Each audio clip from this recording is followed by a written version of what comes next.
시청자 여러분 안녕하십니까? BOA 모닝뉴스 시작합니다. 미국은 북한의 열악한 인도주의 상황에 우려하고 있으며 특히 북한의 국경 폐쇄가 이를 더 악화시키고 있다고 유엔 주재 미국 대사가 지적했습니다. 또 국제사회의 대북 제재는 나쁜 행위자들을 겨냥한 것으로 인도주의 활동은 제재 대상이 아니라는 점을 거듭 강조하면서 북한 정권은 핵 미사일 개발을 위해 자국민들을 착취하고 있다고 지적했습니다. 첫 소식 함지하 기자가 보도합니다. 린다 토머스 그린필드 유엔 주재 미국 대사는 11일 언론과의 전화 브리핑에서 대북 인도주의 계획과 관련한 질문을 받고 미국은 북한의 끔찍한 인도주의 상황에 대해 우려하고 있다고 말했습니다. 특히 북한 정권이 신종 코로나 바이러스 감염증 확산을 이유로 국경을 봉쇄한 뒤 더 그렇다면서 국제 항공과 선박편 중단 사례를 들었습니다. 그러면서 이런 조치들은 인도주의 단체들과 유엔 기구들 그리고 다른 나라들이 유엔 대북제재위원회로부터 신속한 제재 면제 승인을 받은 뒤에도 도움이 필요한 주민들에게 지원을 전달하려는 노력에 상당한 지장을 주고 있다고 지적했습니다. 토머스 그린필드 대사는 대북제재의 목적에 대해서도 거듭 분명한 입장을 밝혔습니다. 미국의 제재는 미국의 금융 시스템에서 이득을 취하거나 미국과 미국의 동맹과 협력국들 그리고 민간인들을 위협할 수 있는 나쁜 행위자의 능력을 제한하기 위해 고안된 것이라면서 우리는 북한 정권이 핵과 탄도미사일 프로그램 강화를 위해 북한 주민들을 착취하고 그들의 자원을 전용한 데 대한 책임이 있다는 사실을 알고 있다고 말했습니다. 이어 분명히 말하겠다면서 미국의 제재 프로그램은 인도주의와 관련된 무역이나 원조 또는 활동을 겨냥하지 않고 있다고 강조했습니다. 또 미국은 인도주의 지원에 대한 제재 면제 승인을 신속히 해왔으며 가능한 빨리 인도주의 지원을 촉진할 수 있는 추가적인 방법을 고려하는 데 열려 있다고 설명했습니다. 토머스 그린필드 대사는 앞서 지난 6일 일본 방문 당시 현지 언론과의 인터뷰를 통해서도 대북 제재는 북한의 인도주의적 위기를 초래하지 않았다는 점을 강조했습니다. 특히 북한의 인도적 위기는 국제사회의 대북 제재로 인해 발생한 것이 아니라는 사실을 기억하는 것이 중요하며 북한 같은 불량 국가에 대한 현재의 제재는 그대로 유지될 것임을 분명히 했다고 니케이 신문 등 일본 언론들이 전했습니다. 그러면서 미국은 북한 주민에 대해 인도적 지원을 제공할 의지가 있으며 이를 촉진할 수 있는 추가 방안도 검토할 용의가 있다고 밝힌 것으로 전해졌습니다. 또 한국 정부의 남북관계 개선 노력을 지지하지만 미국은 대북 억지력 유지에 더 중대한 관심을 갖고 있다고 거듭 강조했으며 북한의 도발이나 무력 사용에 대응해 미국과 동맹을 방어하고 가장 위협적인 무기 프로그램의 범위를 제한하는 것이 중요하며 남북한 연락통신선 재개와 북한 내 인도적 위기가 대북 제재 해제로 이어지지는 않을 것이라고 강조했다고 일본 언론들이 전했습니다. BOA 뉴스 함지하입니다. 북한이 미한 연합훈련을 이유로 반발하면서 사흘째 남북 연락채널 정기 통화에 응하지 않고 있습니다. 연락채널 전격 복원으로 한국 정부와 여권을 중심으로 거론됐던 남북관계 개선 기대감이 빠르게 식어가면서 한반도 정세가 다시 경색 국면 상황으로 변화하고 있습니다. 조상진 기자가 보도합니다. 한국 국방부와 통일부는 12일 동서해지구 군 통신선을 통한 정기 통화와 남북 공동 연락사무소 개시 통화가 이뤄지지 않았다고 전했습니다. 북한 측은 지난달 27일 13개월 만에 남북 통신 연락선을 복원한 뒤 2주 동안 한국 측과 정기적으로 통화를 했지만 미한 연합훈련의 사전 연습인 위기관리 참모훈련이 시작된 10일부터 한국 측의 정기 통화 시도에 응답하지 않고 있습니다. 북한 김정은 국무위원장의 여동생 김여정 노동당 부부장과 김영철 통일 전선부장이 각각 미한 연합훈련에 반발하며 안보위기 경고담화를 낸 뒤 나온 상황입니다. 김영석 전 한국통일부 차관은 통신선 복원 이후 곧바로 담화 공세로 나온 북한의 행동은 도발의 명분을 쌓기 위한 사전 각본에 따른 것이라면서 남북관계 회복에 힘을 쏟았던 한국 정부의 대응에 성급한 측면이 있다고 지적했습니다. 한미합동 군사훈련이 북한이 원래부터 그거는 이제 아주 민감하게 생각했던 사안이고 소위 대북 적대시 정책에 북한 스스로 표현한 것처럼 집중적인 그런 이제 하나의 상징적인 이제 사안인데 이제 이 부분에 대해서 이제 미국과 협의를 해서 움직일 수 있는 그런 여지를 확보하지 않은 상황에서 북한과 너무 이른 시점에서 협의를 한 게 아닌가 싶습니다. 한국 정부 산하 국책연구기관인 통일연구원의 조한범 박사도 북한의 행보는 체제 결속에 초점을 맞춘 계산된 행동이라고 분석하고 내부 위기의 원인을 외부 세력에게 전가하기 위해 대남 비난을 계속 이어갈 것으로 전망했습니다. 북한 내부가 사실 상상을 초월할 정도로 어려운 상황이거든요. 수혜가 더 가중되고 있고, 그렇게 보면 지금 이 엄혹한 상황에서 외부에서 한미가 문제를 일으켜 위협을 하고 있다라는 그런 위기감을 더 강화하려고 하는 의도가 아닌가 싶어요. 체제 결속을, 왜냐하면 지금 북한이 추가적으로 할 행동이 많지 않거든요. 한미에 대해서. 판을 완전히 깰 수도 없고, 그렇다고 지금 대규모 훈련을 할 수도 없고. 박원곤 이화여대 북한학과 교수는 북한이 미북 관계에서 한국의 중재자 역할이 갖고 있는 한계를 익히 알고 있을 것이라면서 북한의 행보에서 대남 관계는 중요 고려 요인이 되지 못할 것으로 분석했습니다. 그러면서 북한이 경제 위기와 복잡한 내부 사정을 감안해 단기 승부에 나설 수 있으며 미국을 흔들 만한 고강도 도발을 통한 벼랑 끝 전술로 회귀할 가능성도 있다고 지적했습니다. 한반도의 긴장을 조성을 단기간 내에 할 생각이 있다라고 판단이 돼요. 내적 어려움이 어느 정도 한계에 도달했다라고 생각이 되고, 그렇기 때문에 빨리 긴장을 조성을 해야 다음 국면 전환이 가능한 거고요. 민간 연구기관인 한국국가전략연구원의 신범철 외교안보센터장은 북한이 남북 대화의 주도권을 쥐고 한국을 압박해 미국을 설득시키게 할 것이라면서 내년 한국 대선에서 보수 정권의 탄생을 바라지 않는 북한이 문재인 정부에게 어느 정도 호응할 가능성이 있다고 지적했습니다.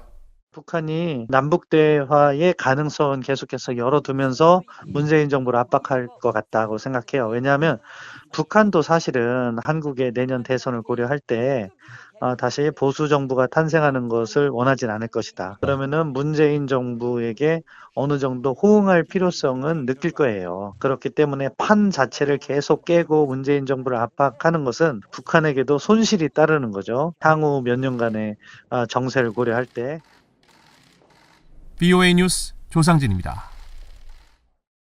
북한이 미한연합훈련에 대해 잇따라 반발 담화를 발표하면서 사실상 무력 시위를 예고하자 미국 내 전문가들은 북한이 앞으로 저강도 도발에 나설 것으로 전망하면서 잠수함 발사 탄도미사일 SLBM 시험 가능성이 있다고 분석했습니다. 또 북한인 남북관계 진전을 인질로 한국 문재인 정부를 압박할 것이라고 지적했습니다. 조은정 기자가 보도합니다. 한미연합사 작전참모 출신인 데이비드 맥스웰 민주주의 수호재단 선임연구원은 미한 연합훈련 시작과 함께 북한이 잇따라 위협 담화를 내놓은 데 대해 북한이 저강도 도발을 할 가능성이 있다며 대비해야 한다고 밝혔습니다. We have to expect a full range of potential provocations and military type actions. But again, if Kim Jong-un goes too far and miscalculates, then he is truly going to cut off his nose to spite his face.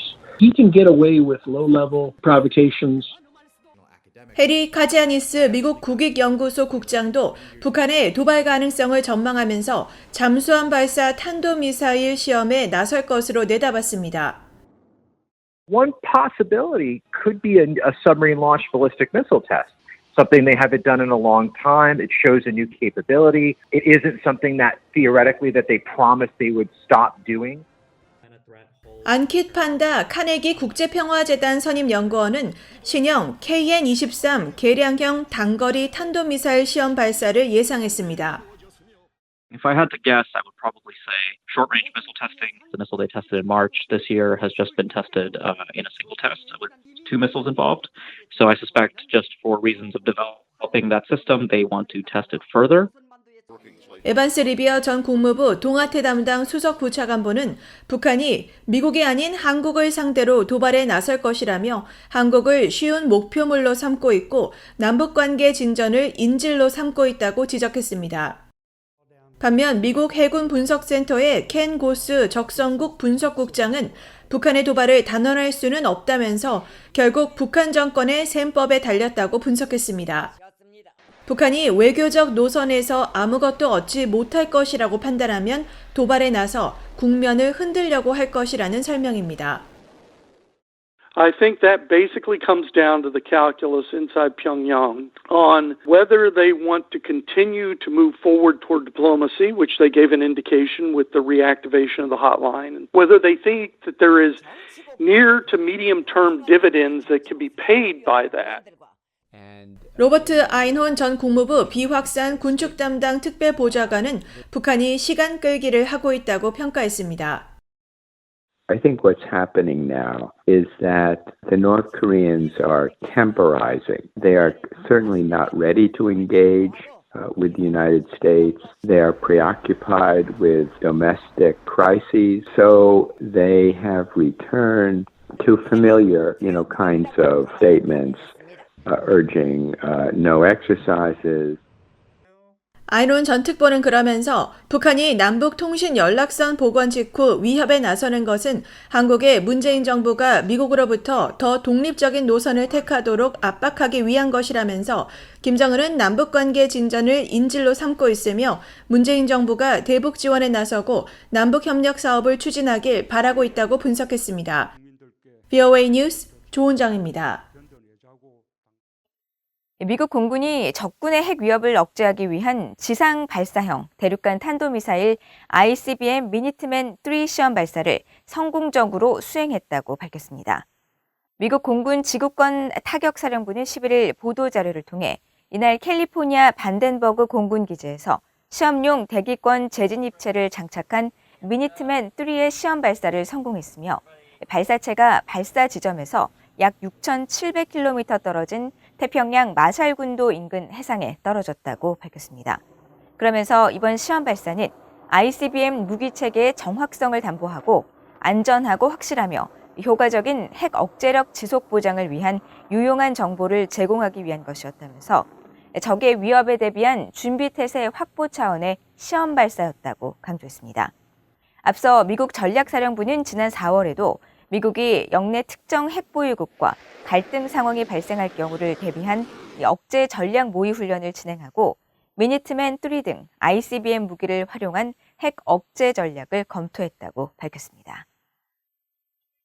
폴 나카소네 미국 사이버 사령관이 미국을 방문하고 있는 나카야마 야스히데 일본 방위성 부대신과 회담을 갖고 영내 사이버 위협 증가에 맞서 양국의 공동 대응 방안을 논의했다고 미국 사이버 사령부가 밝혔습니다. 미국 사이버 사령부는 11일 보도자료를 통해 두 사람은 사이버 공간에서의 전략적 안보 과제와 미일 양국의 협력 방안에 대해 논의했으며 나카소네 사령관은 인도태평양 지역과 사이버 공간에서 일본과의 협력에 영내 평화와 안정을 보장하는 데 매우 중요하다는 점을 강조했다고 밝혔습니다. 일본 방위성도 나카야마 부대신이 영내 사이버 위협 증가에 우려를 표하고 미일 간 연계의 중요성을 강조했으며 구체적인 협력 방안과 위협 동향에 대한 정보 교환을 논의했으며 이번 미국 방문 기간 콜린 칼 미국 국방부 정책 담당 차관과 만나 사이버 분야 협력 등 미일 동맹의 인도태평양 영내 억지력과 대처 역량 강화 방안을 논의했다고 밝혔습니다. 미국 이산가족 상봉 법안이 최근 미국 의회 하원 본회의를 통과한 가운데 상원에서도 민주당 메이지 히로노 의원과 태미 더거스 의원, 공화당 댄 설리번 의원 등이 공동 참여한 한국전쟁 이산가족 상봉 법안이 10일 발의됐습니다. 이 법안에 따르면 국무장관이나 장관이 지명한 사람이 한국 정부 관계자들과 미국 이산가족 상봉 방안에 대해 협의하고 북한 인권특사는 미국 내 한인 이산가족 대표들과 상봉 추진 노력 등을 정기적으로 논의할 것을 요구하는 조항이 포함됐습니다. 또 화상을 통한 미국 이산가족 상봉 방안을 집중적으로 협의하고 국무장관이 북한 인권특사를 통해 한국 측과 미국 내 한인 이산가족들의 합의 내용을 의회에 정기적으로 보고할 것을 요구했습니다. 앞서 지난달 말 하원에서도 이와 유사한 내용의 법안과 결의안이 각각 본회의를 통과했습니다. 이 법안은 지난 회기에도 상원과 하원에 상정돼 하원에서는 본회의를 통과했지만 상원에서는 상임위 심의를 거치지 못한 채 회기가 종료돼 자동 폐기됐었습니다. 이상으로 VOA 모닝뉴스를 모두 마칩니다. 시청해주신 여러분 고맙습니다.